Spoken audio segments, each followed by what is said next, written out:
வணக்கம். ஸ்ரீ நம.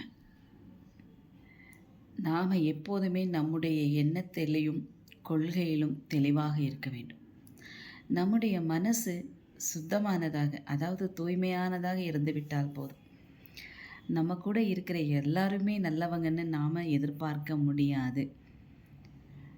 இறைவன் இன்றைய திதி, சப்தமி திதி, சஷ்டி திதி, பஞ்சமி திதி, எந்த திதியாக இருந்தாலும் அவரவர் வணங்கக்கூடிய இஷ்ட தெய்வமானது கண்டிப்பாக யார் ஒருவருக்கு உதவி செய்ய வேண்டும் என்று பகவானால் முடிவு செய்யப்பட்டுள்ளதோ அவர்கள் மூலமாக நிச்சயமாக எப்போதுமே கடவுள் நேரடியாக வரமாட்டார்.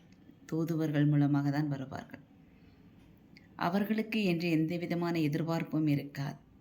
இவர்களுக்கு உதவி செய்ய வேண்டும் என்ற எண்ணம் இருந்துவிட்டால் போதும், வந்துவிட்டால் போதும், நம்மை தேடி தானாக வந்து விடுவார்கள். இது நிதர்சனமான உண்மை.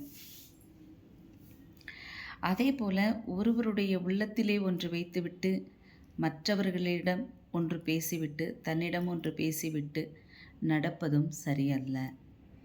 அந்த மாதிரி இருப்பவர்களிடமும் கொஞ்சம் எச்சரிக்கையாகவும் கவனமாகவும் இருப்பது நல்லது. இந்த மாதிரியெல்லாம் இருந்தால் தொடர்ந்து தோல்விகள் எதனால் ஏற்படுகிறது என்றால், முதல்ல நாம் கொஞ்சம் கவனக்குறைவாக இருப்பதனால் ஏற்படக்கூடிய விளைவுகள் தான். இதன் மூலமாக பக்க விளைவுகள்னு சொல்லக்கூடிய சில விஷயங்கள் தான். அப்போ இதிலிருந்து நாம் மீள்வது எப்படி?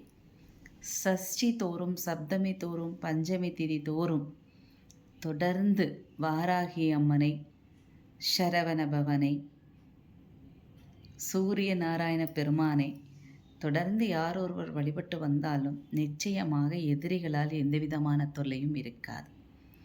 இவர்கள் மூவரும் உங்களை காப்பாற்றுவார்கள். ஸ்ரீ நம.